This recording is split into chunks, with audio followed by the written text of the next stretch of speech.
Hey everybody, Philip here. Today we are at the Pfluger Pedestrian Bridge in Austin, Texas, and we are checking out the Epson Moverio FPV 300 or 300 FPV, something like that. I didn't actually buy these. I stole them from Kelly from Race That Drone, and that was with in the last video. Kind of snuck these away from him and check them out for a little bit. So he might or might not get these back.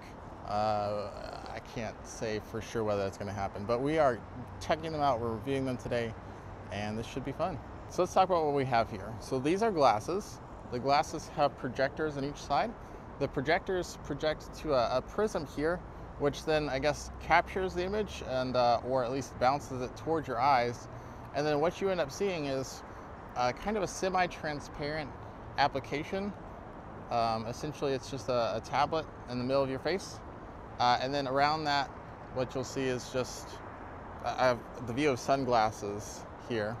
The sunglasses are optional, you can take them off, but it's pretty sunny right now, so it's helpful to help me see the screen. And then I also have the perception of everything in clear view around me that's not covered up by these glasses. I'm not sure whether it's a good thing or a bad thing, but I end up wearing these like bifocals because essentially you have to adjust these on your nose until you get a good view of the application. Depending on where it is on your bridge, the view changes. So I end up wearing these like bifocals, and that actually allows me to kind of glance down like I normally would, as if I was working with my phone. But instead of looking down at my phone or having to look down at a specific place here, I can look down anywhere just at a moment's notice to see what's on the screen. So it's actually pretty convenient.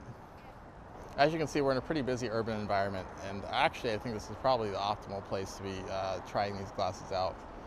Because if you were looking down at your phone, you would instantly lose some of the perspective of what's going on around you, which then, you know, you're trying to fly a drone in a congested area, and that's not very safe. So even looking down at your phone isn't the best.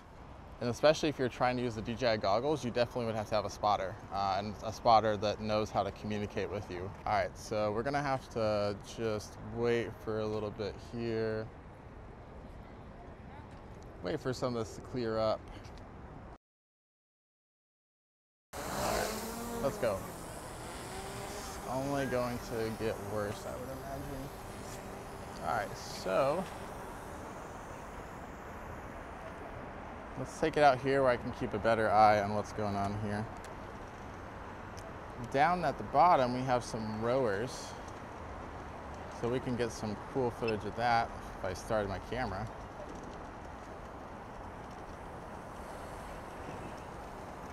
I think it's trying to autofocus though. There we go. If I had been more prepared, we might be able to capture that better, but it's all right. In fact, what we can do is we can go lower, make sure that we're good. No people. All right. We're low enough. Let's fly through here.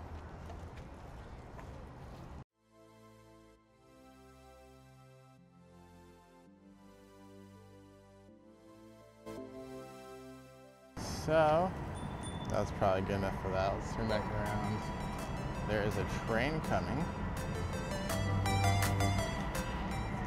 I will say what's really nice about this area here is that there's pretty much always a train going through on this bridge.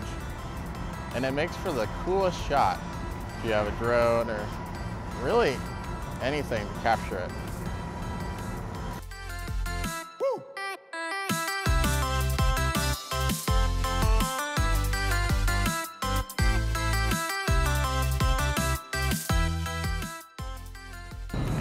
Go a little bit higher. Now let's go in for a little bit of a chase.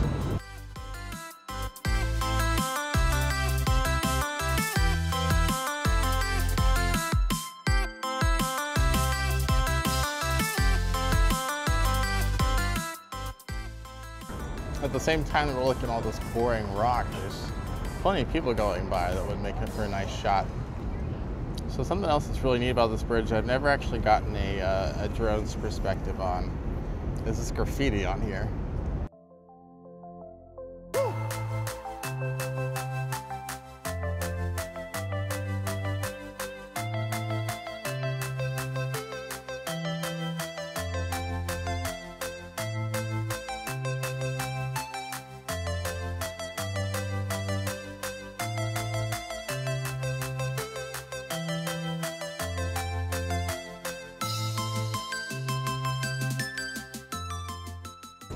So now let's actually look at the pedestrian bridge that I'm on right now.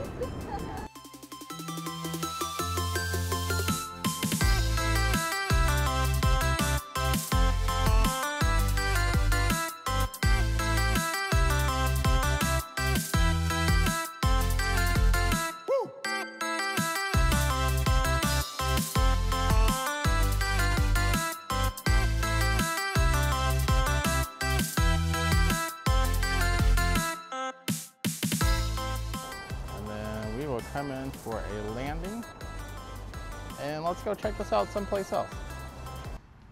All right, we've moved to a new area. This is Zilker Park in Austin, Texas, just a few streets over from where we are at, but a huge open field. As you can see, there are a lot of people here, so another great place to test the extra perception. If you look in the sky behind me, there's someone with a Mavic Air. I don't think you can actually see it, but they're being an idiot. They're flying over the crowd. So quick PSA, if you get a drone, make sure you follow the rules. Don't fly over people. Don't be stupid like that person's being. So we're not going to be doing that. We're going to be going up here. I'm in a relatively open area, and then over that way, I'm going to show you in just a moment, they have a fence up, and they're setting up for the Trail of Lights, which is an annual thing that they do here in Zilker Park. And I'll probably have some video from that too, because I'm going to that for a company party. But yes, I'm going to head over that way, take a look at what's going on over there. And we're also going to just fly it in this general area, making sure we're not breaking any rules or laws.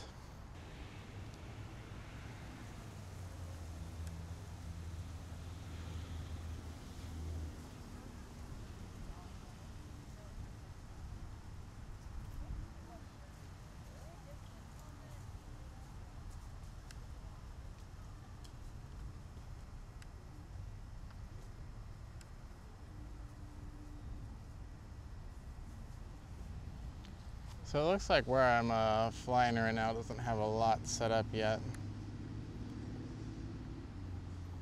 I mean, it is still a little while before it actually happens.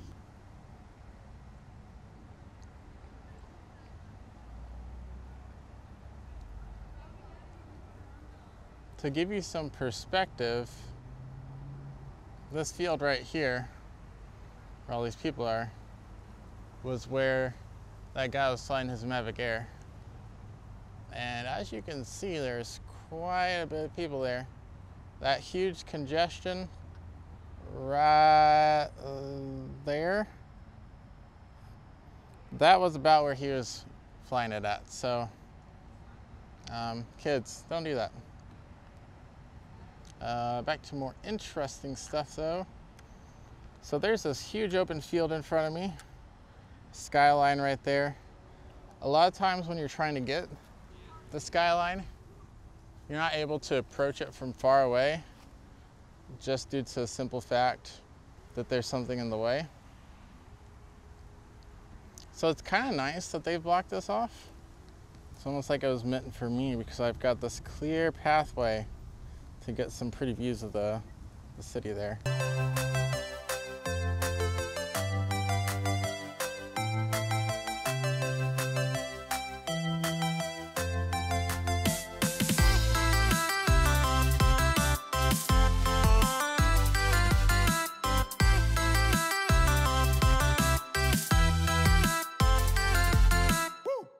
All right, I think I've flown enough to have a good understanding about how I feel with these. Let's go ahead and head back and talk about it. So we're having Chris Rowland try these out before we get to my final thoughts on them.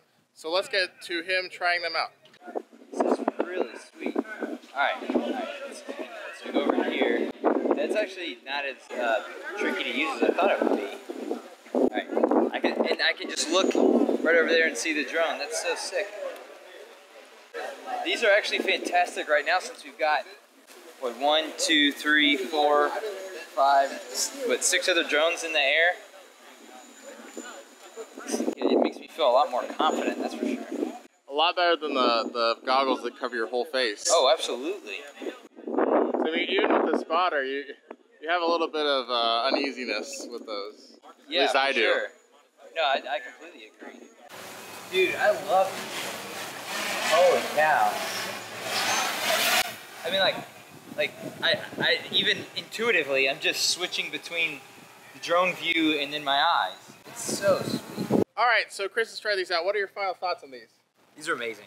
They're really sweet. The fact that I can see the drone with my bare eyes and then see what the drone's seeing right here is amazing.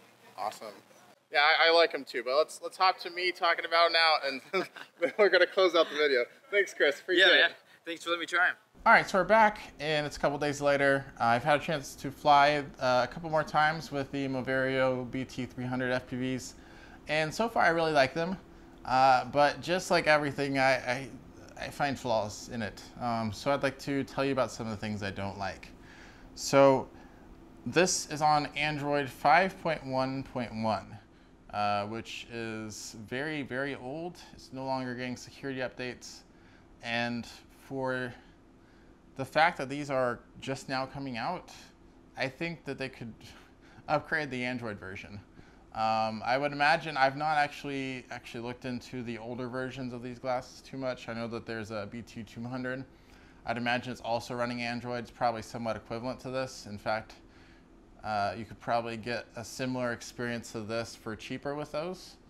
Yeah, the fact it's on 5.1.1 is a little bit concerning, just for longevity's sake. Aside from that, the touchpad on this thing, it's super, super hard to get used to. And I'm sure that I eventually would get used to it. But yeah, it's really rough. And then the only other issue aside from that I have with it is just the fact that it's so locked down. You can technically sideload apps onto it, which is nice. It's just kind of a pain to get it done. I'm very concerned about longevity for this thing, but for the purpose of running the DJI Go app exclusively, I'm sure it'll do that for a very long time because they've worked with DJI to support that. So if you're on the fence of buying these, I would say go for it if you're going to be using them exclusively for the DJI Go 4 app, and if you have the money to throw away. If neither of those are true, if you want to use it for something else, or if you don't have the $700 to throw at them, I would recommend against getting these. I would also recommend against getting the DJI goggles. I had a pair of DJI goggles and I just sold them, and the reason I sold them is because I used them twice, because I don't have any friends to spot for me and my wife doesn't like doing it. So if you have the goggles, you're going to have to have a spotter, and if you don't have a reliable spotter to be there with you all the time, you're basically going to never use them. So will Kelly be getting these back? Maybe, I'm not sure. Will I be getting a pair one way or another? Most probably. They are very expensive, but I think I'm going to have to find a way to get them, because since I've gotten my hands on these, every time I fly my drone, I'm basically using this exclusively. All right, that's all for today's video. I hope you enjoyed it. If you did, give that thumbs up button a click. Subscribe to my channel if you haven't. Click the bell icon if you haven't. And we hope to see you again for more videos. I really want to like these. I really do.